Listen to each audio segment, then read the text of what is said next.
हमारे यशस्वी मुख्यमंत्री डॉक्टर मोहन यादव जी की अध्यक्षता में कैबिनेट में बहुत ही महत्वपूर्ण निर्णय हुए, जिससे शॉर्ट में मैं बताता हूँ। सीएम राइज स्कूल जो कि हर जिले के अंदर है, उसका नाम परिवर्तन किया गया है और जहाँ भगवान कृष्ण ने शिक्षा प्राप्त की थी, Sandeep ion school, Sandeep ion विद्यालय, उसका नाम होगा। तो ये एक बड़ा निर्णय है और उसका एक मॉडल भी बनाएंगे हम कि वास्तव में उसमें कृष्ण की छवि दिखे, ऐसा कुछ उसका कलर, उसके मोनो, उसमें भगवान कृष्ण का और संदीप आयन ऋषि का कुछ उल्लेख हो। मुझे एक बताते हुए बहुत प्रसन्नता है कि नया वर्ष गुड़ी पड़वा इस बार सारे प्रदेश में बहुत धूमधाम से मनाया है। वैसे मालवा निमाड़ में तो काफ़ी समय से मनता आ रहा था और विंध्य में भी बहुत अच्छे तरीके से मनाया गया। पूरे प्रदेश के हर जिले में प्रशासन ने भी और जनता ने भी इसमें हिस्सा लेकर और नए वर्ष का सेलिब्रेशन किया। लोगों ने काफ़ी आनंद से, मुझे बताते हुए बहुत प्रसन्नता है कि कुछ लोगों को तो पता ही नहीं था कि भारतीय कैलेंडर हमारा कालगणना का केंद्र था कभी उज्जैन, और हमारा कैलेंडर बहुत प्रामाणिक है, बहुत वैज्ञानिक है। जितने भी दुनिया के कैलेंडर हैं उससे सर्वश्रेष्ठ कैलेंडर है तो भारतीय कैलेंडर है, जिसमें काल गणना को जीरो का 1000वां हिस्सा तक, 0.0 का 1000वां हिस्सा तक कैलकुलेट किया गया है। और इसलिए हमारा जो कैलेंडर है वो बहुत प्रामाणिक है और बहुत वैज्ञानिक भी है। औद्योगिक क्षेत्र में कामकाजी महिलाओं के लिए हॉस्टल्स के लिए 284 करोड़ रुपया हमें केंद्र सरकार की सहायता से मिला है। हम देश के प्रधानमंत्री को धन्यवाद देना चाहते हैं कि जितने भी हमारे औद्योगिक क्षेत्र हैं वहाँ महिलाओं के लिए हॉस्टल निर्माण करने का कार्य अब हम अतिशीघ्र करेंगे, क्योंकि औद्योगिक क्षेत्र में महिलाएं काम तो करती है पर उनके लिए आवास की बड़ी परेशानी थी और ये कामकाजी महिलाओं के लिए हॉस्टल बनाने की बहुत पुरानी डिमांड थी और अब ये डिमांड उनकी पूरी हो गई है। इसमें लगभग 5120 कामकाजी महिला औद्योगिक क्षेत्र में पहले चरण में व्यवस्था होगी। ये महिला सशक्तिकरण के लिए बहुत ही अच्छा उदाहरण है और हम देश के प्रधानमंत्री को इसके लिए पुनः धन्यवाद देते हैं। अभी आपने देखा होगा GIS हुआ, उसके पहले सोनल कॉन्क्लेव हुई, अब इंदौर में IT सेक्टर की कॉन्क्लेव होगी 27 अप्रैल को। देश और दुनिया की लगभग 200 से ज़्यादा कंपनियां आएंगी। इंदौर IT के लिए बहुत ही अनुकूल स्थान है और इसलिए माननीय मुख्यमंत्री जी ने निर्णय लिया कि इंदौर में सिर्फ IT संबंधित एक बड़ी कॉन्क्लेव की जाए और वह 27 अप्रैल को होने जा रही है। हमेशा एक सरकार के ऊपर आरोप लगता था कि सरकार घोषणा तो कर देती है पर औद्योगिक सब्सिडी नहीं मिलती उद्योगों को। मुझे कहते हुए प्रसन्नता है कि MSME की एक भी ऐसी इंडस्ट्री नहीं है जिसकी सब्सिडी बाकी हो। हमने सब सब्सिडी दे दी है और बड़े उद्योग की भी जितनी सब्सिडी थी वो सब दे दी है। लगभग 3000 से ज़्यादा रुपया हमने सब्सिडी के रूप में उद्योग विभाग को दिया है और सारे ही उद्योग जिनको सब्सिडी बकाया थी सब हमने पूरी करी है। इससे मध्य प्रदेश की साख औद्योगिक क्षेत्र में काफ़ी बड़ी है। नहीं तो कई बार लोग कहते थे कि आप सब्सिडी की घोषणा तो करते हैं बाकी देते नहीं। हमने सारी सब्सिडी चुका दी, मतलब पुराना बकाया जो बैकलॉग था वो सारा ख़त्म कर दिया है। जल गंगा संवर्धन आप सभी जानते हैं कि माननीय मुख्यमंत्री जी का बड़ा रुचिकर विषय है ये, कि 30 अप्रैल से 30 जून तक चलेगा। बरसात आने के पहले हम सारी तैयारी भी करेंगे, जितनी वाटर बॉडीज़ है उनको फिर से जिंदा करेंगे, उसमें वाटर कंजर्वेशन भी होगा और ज़मीन के अंदर पानी पहुँचे उसके लिए कार्यक्रम भी बन जाएंगे। तो जैसे ही बरसात आए तो जिससे हमारा वाटर लेवल बढ़े इसके लिए भी हम लोग चिंता करेंगे। तो सारे शहर के अंदर, सारे प्रदेश के अंदर जितने भी नगरीय निकाय हैं, पंचायत हैं, ये सब इस दिशा में काम करेंगे। और सभी विभाग, चाहे वो वन विभाग हो, वे सब लोग जल संग्रहण में जो भी योगदान दे सकते हैं सब देंगे। सबको निर्देशित किया गया है। गेहूँ उपार्जन किसानों के लिए बहुत हर्ष का विषय है अभी कि गेहूँ उपार्जन का काम हमने प्रारंभ कर दिया है। और हमने हमारे घोषणा पत्र में 2700 का भाव दिया था, इस बार हमने 2600 का रेट देकर और गेहूँ उपार्जन प्रारंभ कर दिया है। 15 मार्च से कर दिया था। अभी तक हमारे पास 14,76,000 किसानों ने पंजीयन कराया है और 8 लाख मीट्रिक टन अभी तक गेहूँ क्रय भी कर लिया है। उपार्जन में अप्रैल के अब ज़रा तेज़ी की संभावना है। ऐसा लगता है कि उपार्जन ठीक हो, इसलिए हमारे मुख्यमंत्री जी ने सभी माननीय प्रभारी मंत्री जी को निर्देश दिए हैं कि अपने अपने प्रभार के जिले में उपार्जन स्थल पर जाएं और देखें, कोई किसानों को तकलीफ नहीं हो, तो इसकी चिंता करें। स्कूल चले अभियान ये हमारा 1 अप्रैल से 4 अप्रैल तक चलेगा और उसमें भी माननीय मुख्यमंत्री ने निर्देश दिए हैं कि सभी मंत्रीगण अपने अपने प्रभार के जिले में वहाँ के स्थानीय जनप्रतिनिधियों के साथ सारे स्कूलों में जाए, वहाँ पर कोशिश करें बस्तियों में भी जाकर कि बच्चे स्कूल में प्रवेश लें और ज़्यादा से ज़्यादा बच्चे स्कूलों में जाएं। इस बार हमारी सरकार ने एक काम बहुत अच्छा किया है कि हमेशा किताबें चूँकि हम निःशुल्क देते हैं, पर किताबें छपती ही नहीं थी, कई बार तो दिसंबर तक नहीं पहुँचती थी। इस बार हमने इंश्योर किया है कि अप्रैल माह तक सभी स्कूलों में सभी बच्चों के हाथ में किताब पहुंच जाना चाहिए। ये 85 लाख विद्यार्थियों को समय सीमा के अंदर अप्रैल माह में ही पुस्तकें पहुंच जाएगी। ये हमारा निर्णय है और माननीय मुख्यमंत्री जी के निर्देश भी है। आप सभी जानते हैं कि परिवहन एक गरीब व्यक्ति के लिए मास ट्रांसपोर्टेशन बहुत आवश्यक होता है। और मुझे याद है कि हम लोग जब छोटे थे तो राज्य परिवहन की बसों में जाया करते थे और छोटे छोटे गांव में, मैं राजगढ़ ब्यावरा का हूँ, तो हम राजगढ़ जाते थे तो बस में बैठ के ही जाते थे। और राज्य परिवहन निगम पिछली सरकार ने बंद कर दिया, विशेषकर दिग्विजय सिंह जी की सरकार ने। पर हमने इसकी आवश्यकता को समझा और कैसे हम ग्रामीण क्षेत्र में परिवहन गरीबों को दे सकें, इसके लिए सरकार ने एक बहुत महत्वाकांक्षी परिवहन नीति बनाई है। उसके अंतर्गत हम प्रदेश में शहरी क्षेत्र में, ग्रामीण क्षेत्र में बसें संचालित हो, हमने मॉडल बदला है इसका। और मॉडल इसका ऐसा है कि अब हम सरकार बस नहीं खरीदेगी, बल्कि बस ऑपरेटर्स को एंगेज करेंगे। और एंगेज करने के साथ साथ किसी भी प्रकार की अब हानि की संभावना कम है, क्योंकि हम उसमें बहुत सारी, तो सबसे बड़ी बात यह है कि उसमें आधुनिक तकनीक का पूरा इस्तेमाल होगा। हम मध्य प्रदेश में एक होल्डिंग कंपनी बनाकर और इसमें पीपी मॉडल पर पूरा की पूरा ये बसों का संचालन होगा, पर कंट्रोल हमारी होल्डिंग कंपनी का होगा।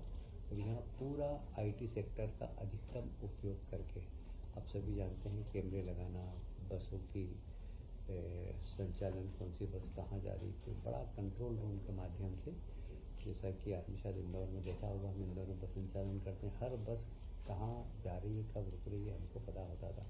इसी बड़ा कंट्रोल रूम आईटी का भरपूर फ़ायदा उठाकर पूरे बस का संचालन हम सब लोग देख सकेंगे। यहाँ तक कि अब सबसे बड़ा चैलेंज क्या होता था कि इसमें चोरी होती थी, तो अब टिकट के बिना कोई बस में नहीं बैठे, और टिकट काटने वाली एजेंसी अलग हो, तो टिकट लेकर ही बस में बैठें लोग। तो इसके लिए आजकल सॉफ्टवेयर होते हैं, तो टिकट लेने के बाद बस में चढ़ने के पहले सॉफ्टवेयर में टिकट दिखाते, जिससे आपकी नंबरिंग हो जाती है, तो उसमें चोरी नहीं होगी। इसलिए हमें लगता है कि अब गरीब व्यक्ति जो एक एक जीव में 50-50 लोग लटक के जाते हैं, विशेषकर ट्राइबल इलाके में, उनके लिए यह योजना बहुत महत्वपूर्ण है। और इसलिए परिवहन प्रदेश की आवश्यकता थी। हमने चुनाव में घोषणा भी की थी कि गरीब व्यक्तियों को मास ट्रांसपोर्टेशन हम उपलब्ध कराएंगे। तो हम उस घोषणा के अनुरूप ही हमने परिवहन नीति प्रारंभ की है। मुख्यमंत्री सुगम परिवहन सेवा इसका नाम है, और इसके माध्यम से हम दूरस्थ ग्रामीण क्षेत्रों में आवागमन सुगम कर सकें, इसका हम प्रयास कर रहे हैं। इसमें एक मैंने बताया मध्य प्रदेश की एक होल्डिंग कंपनी होगी, फिर 7 कंपनियां संभागों के अनुसार होगी।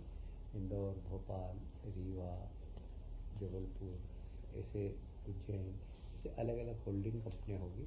फिर उसके बाद ज़िले में भी हमारी सलाहकार समिति होगी, जिसमें माननीय जो वहाँ के ज़िले के अगर मंत्री हैं कोई, तो मंत्री अध्यक्षता करेंगे, अदरवाइज़ कलेक्टर समन्वय का काम करके सारे जनप्रतिनिधि, उसमें विधायक भी होंगे, सांसद भी होंगे, और समय समय पर होल्डिंग कंपनी को सलाह देंगे कि कैसे कहाँ पर बसें चलना चाहिए, कहाँ नहीं चलना चाहिए, इन सबको। इसमें जो विशेषता ये है कि एक तो पहला जैसे मैंने बताया कि सरकार बस नहीं खरीदेगी, सरकार प्राइवेट बस ऑपरेटर से काम लेगी। हम इसकी भी चिंता करेंगे कि बस वालों को नुकसान नहीं हो, क्योंकि बस वालों कोई चैरिटेबल कंपनी तो है नहीं। हमने वहाँ पर कार्गो सिस्टम को अभी हम प्रारंभ कर रहे हैं।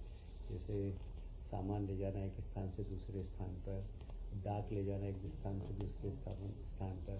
जैसे एक दिन में इंदौर से 4 घंटे में भोपाल अगर डाक भिजवाना है तो बस की व्यवस्था कर सकते हैं। उसमें कुछ सामान भिजवाना हो तो उस बस में रख सकते हैं। तो कार्गो सिस्टम भी चालू कर रहे हैं, और परिवहन नीति के जो हमारी पॉलिसी उसमें संशोधन भी कर रहे हैं। एक्ट में प्रावधान करेंगे कि हम सवारी के साथ साथ उस बस का इस्तेमाल कार्गो के लिए भी कर सकें। हम कैसे, भले ही फ़ायदा हो या नहीं हो, पर नो लॉस नो प्रॉफिट पर ये पूरी कंपनी चले और गरीब व्यक्ति इसमें यात्रा कर सके सस्ते में, इसको हमने ध्यान रखा गया है। सरकार इस कंपनी के माध्यम से कोई कमाना नहीं चाहती, सरकार सुविधा देना चाहती है, और सुविधा देकर और लोग अच्छे तरीके से सफ़र कर सके, एक स्थान से दूसरे स्थान पर जा सके। क्योंकि मध्य प्रदेश जनसंख्या के आधार पर तो है ही, पर भौगोलिक क्षेत्र में बहुत बड़ा है, और इसलिए वहाँ आवागमन के लिए गरीब व्यक्ति को बहुत परेशानी होती है। और इसलिए गरीब को केंद्र में रखकर यह मुख्यमंत्री सुगम परिवहन ये सेवा प्रारंभ हम कर रहे हैं। आज इसकी पूरा प्रेजेंटेशन हुआ, और उसके बाद बड़ी बारीक बारीक चीज़ों पर ध्यान दिया गया। उसके बाद भी जब इसके नियम बनेंगे, इसमें जो भी और आज सुझाव आए माननीय मंत्रियों के, उसके आधार पर जो कुछ परिवर्तन करना का तो हम करेंगे। पर यह कंपनी लोगों की सुविधा के लिए है, कमाने के लिए नहीं। अभी हमने 101 करोड़ रुपया पहले कंपनी को गठन करने और उसके प्रारंभ करने के लिए दिया है। आवश्यक उसके बाद जब ये कंपनी अपना कार्य प्रारंभ कर देगी तो इनकी खुद की इनकम भी प्रारंभ हो जाएगी, और आवश्यकता हुई तो फिर अगर पैसे की आवश्यकता पड़ेगी कंपनी को तो फिर हम पैसे देंगे। जहाँ आवश्यकता होगी आवश्यकता के अनुसार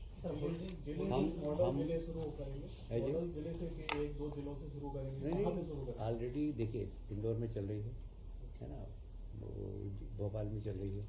इन सब बसों को लेकर अब उसमें इंटर स्टेट बसें भी आएगी, इंटर सिटी बसें भी आएगी। इसलिए पूरे प्रदेश में हम शनै इसको पूरे प्रदेश में लागू कर देंगे।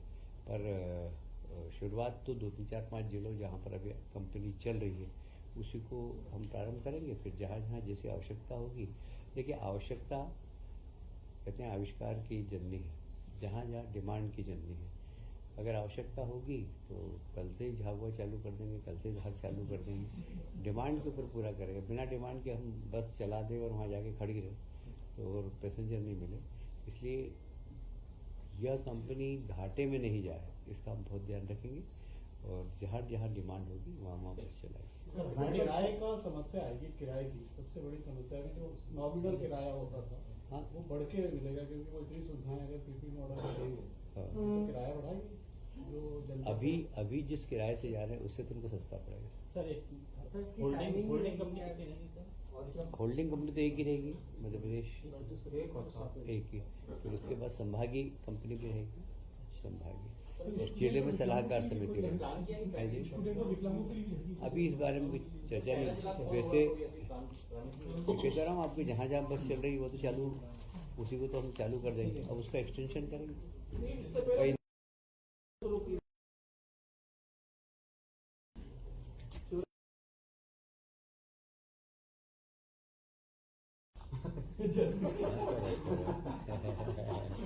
आपको शिवराज जी के क्षेत्र की बड़ी चिंता है जी। ठीक है सर, आगे को बता दीजिए। सर औद्योगिक क्षेत्र में जो आपने बताया सर, उसमें किस तरह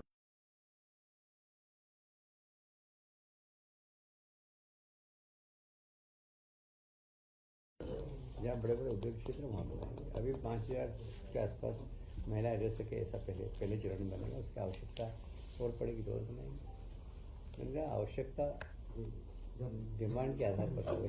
ठीक है सर, आगे बता दीजिए। एक छतरपुर जिले में लवकुश नगर में माता बम्बर बेनी प्राचीन स्थल है। वहाँ एक पहाड़ी है, बड़ा लोगों की धार्मिक मान्यता वहाँ बहुत ज़्यादा है। वहाँ खसर नंबर 2157 से रकबा लगभग 0.012 हेक्टेयर और खसरा नंबर 2158 से रकबा नंबर 30.375 हेक्टेयर पहाड़ को पवित्र घोषित क्षेत्र जाने के संबंध में इसको पवित्र घोषित कर रहे हैं। और पवित्र शहर के लिए जो भी हमारे पुराने निर्णय हैं वो सब इस पर लागू होंगे। सर ये आईटी कॉम्प्लेक्स का स्वरूप क्या रहेगा सर? अभी तो इन्वेस्टर को लाएंगे, इन्वेस्टर को लाएंगे। एक और बहुत बड़ा फैसला हुआ है विशेषकर कर्मचारियों के हित में कि अभी तक की जो कर्मचारियों की जो पेमेंट मिलता था वो छठे वेतन आयोग से मिलता था। अब इसको उनका जो भत्ता है वो छठे वेतन आयोग से मिलता था, तो इसको 7वें वेतन आयोग से जोड़कर हम देने का काम कर रहे हैं भत्ता। तो भत्ते में कर्मचारियों को बहुत लाभ मिलेगा। अभी मुझे लगता है जैसे मैं उदाहरण के स्वरूप बताऊँ कि तृतीय व चतुर्थ श्रेणी के कर्मचारियों को वर्तमान में जो प्रति भत्ता प्रति माह जो है वाहन परिवहन भत्ता वो 200 रुपये है। अब इसको 384 रुपये दिया जाएगा, मतलब लगभग दुगना ही हो गया, 200 से 384 रुपये। उसी प्रकार निःशक्त कर्मचारियों को भी जो वाहन भत्ता भी मिलता है प्रति माह 350 रुपये है, वो लगभग 671 रुपये हो जाएगा। ये भी लगभग दुगना ही है। ऐसे ही गृह भाड़ा भत्ता वो भी 1.5 गुना है। और कुल मिलाकर इस पर शासन पर भार आएगा लगभग 1500 करोड़ से ज़्यादा का। ये कर्मचारी का आज तोहफा है नए साल में, गुड़ी पड़वा के बाद की पहली कैबिनेट में मध्य प्रदेश के कर्मचारियों को तोहफा माननीय मुख्यमंत्री ने दिया है।